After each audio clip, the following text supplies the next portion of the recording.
Siapa yang menyangka jika curhat iseng anak Presiden Joko Widodo menjawab segala tudingan tentang dirinya, pekan ini pecah menjadi obrolan panas yang menyedot dunia maya.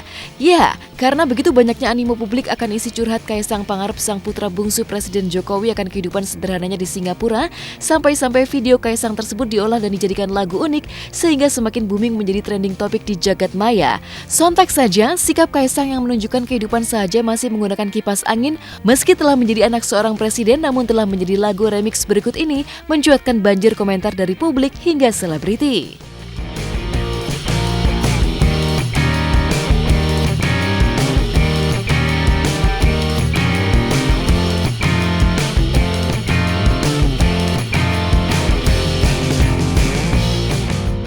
Ya keren sih, maksudnya kayak gini, sebenarnya sekarang emang udah eranya teknologi di mana emang sosmed tuh lagi ngebom banget gitu. Jangankan mereka, gue aja addicted banget sama namanya sosmed gitu. Bahkan sebelum anaknya Jokowi pun kita gue sempat nge-follow dan gue sangat idola sekali kayak ibu negara gitu ya, istri dari SBY. Juga gue ngeliat postingan mereka juga keren-keren. Bahkan ada beberapa pejabat-pejabat yang ya kayak Ridwan Kamil juga gitu.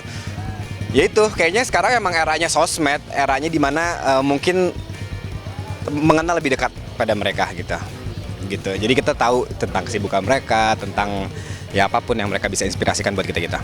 Bagus lah, kita semua suka, ya bagi orang yang menyukai kesederhanaan, mereka pasti akan menyukai kesederhanaan yang dia lakukan. Tapi untuk mereka yang suka kemewahan, mungkin melihatnya agak sedikit kok aneh gitu, anak presiden begitu gitu. Kalau aku sih, menurut aku kembali lagi ke gaya hidup masing-masing. Nah ini gaya hidupnya pun mencontoh dari orang tuanya kan segitu. Jadi memang nggak perlu yang namanya presiden harus bermewah-mewahan. Kalau memang mereka memilih untuk sederhana, selama bisa sederhana kenapa enggak?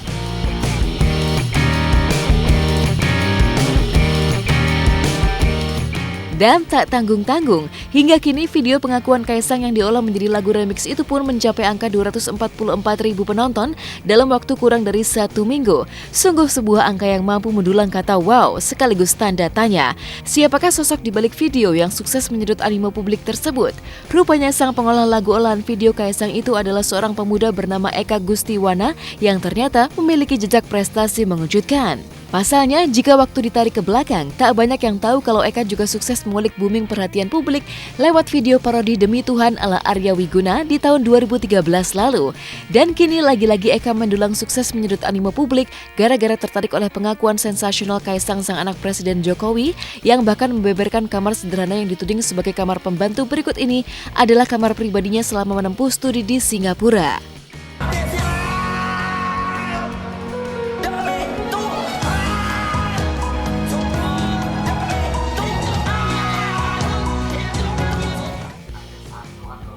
Nah ini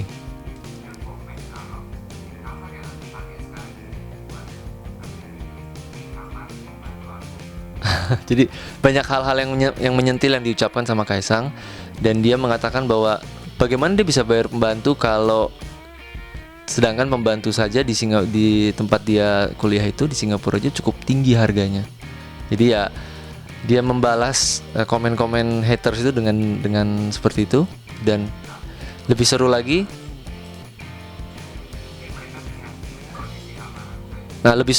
dia bilang bahwa di dalam lemarinya itu ada ATM.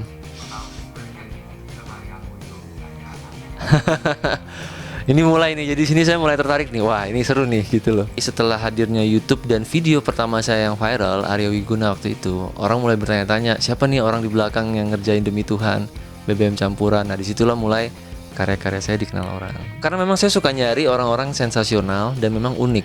Jadi kategori pilihan saya untuk bikin speech composing itu orang tersebut harus sensasional. Kedua, tidak cukup sensasional, dia harus unik. Dan ketiga, dia harus melayak untuk suara yang dia ucapkan itu harus layak untuk diproses. Artinya kalau suaranya terlalu kecil atau berisik itu nggak bisa. Tapi kebetulan waktu itu clean yang Arya Wiguna, jadi teriakannya jelas. Ya udah, jadi ketika digabungkan ternyata jadi video humor juga. Uniknya, mengolah video pengakuan anak Presiden Republik Indonesia sempat menebar sensasi debar-debar cemas bagi Eka. Bahkan kedua orang tua Eka pun mewanti-wanti bahwa video yang akan diolah Eka adalah video anak orang nomor 1 di Indonesia. Tapi yang terjadi sungguh di luar dugaan. Tidak hanya sukses mendulang booming di jagat maya, video olahan Eka atas curhatan Kaisang Pangarep itu pun mendulang perhatian langsung dari Presiden Jokowi dan Ibu Negara Iriana. Mungkin dari orang tua bilang hati-hati aja gitu pada awal. Wah itu anak presiden gitu, hati-hati ya. Jangan sampai kena masalah gitu. Tapi aku yakin sih Kaisang kan fine orangnya, jadi aku berani juga gitu. Nah ini, saya sempat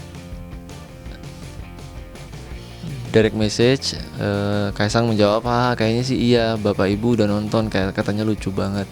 Tapi emang keren banget sumpah. So saya langsung tanpa panjang lebar, ya udah salam buat bapak ibu ya. Ya kan karena kapan lagi gitu lo bisa nitip salam buat presiden dan ibu negara kan. Udah sampai langsung ke Pak Presiden dan Kaisangnya langsung, orangnya langsung ngontak ke saya untuk ngobrol-ngobrol. Wah itu dampaknya luar biasa menurut saya. Jadi bukan saya nggak ngeliat viewsnya lagi, tapi lebih ke efeknya.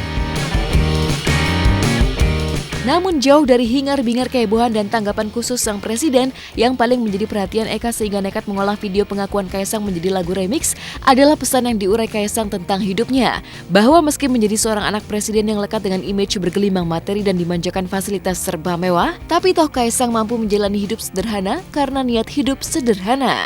Orang yang punya banyak duit bisa juga hidup sederhana. Orang yang punya banyak duit bisa hidup sederhana. Orang yang punya sedikit uang bisa juga hidup bermewah-mewahan. Jadi hidup bermewah-mewahan atau sederhana itu pilihan dari setiap kita. Nah itu saya catat di sini. Saya jadiin quotes favorit untuk hari ini. Menarik menurut saya enggak cuman asal vlog, enggak cuman asal ngomong, tapi ada bobotnya yang bisa kita ambil gitu. Tergantung, jadi segala sesuatu itu tergantung kita yang menilai. Kalau kita menilai buruk, akan jadi buruk lah sesuatu itu. Kalau kita menilainya bagus, ya pasti akan jadi bagus. Tergantung siapa yang menilai gitu. Selama kegiatan itu positif, selama bisa menginspirasikan banyak orang juga gitu. Dan kita pun pastinya bakal memilah-milih gitu mana yang bakal kita follow gitu. Dan pasti apalagi buat mereka semua orang-orang penting, pasti apa yang mereka bakal postingin itu pasti bakal dipikir-pikir banget dan itu bisa menginspirasikan kita juga.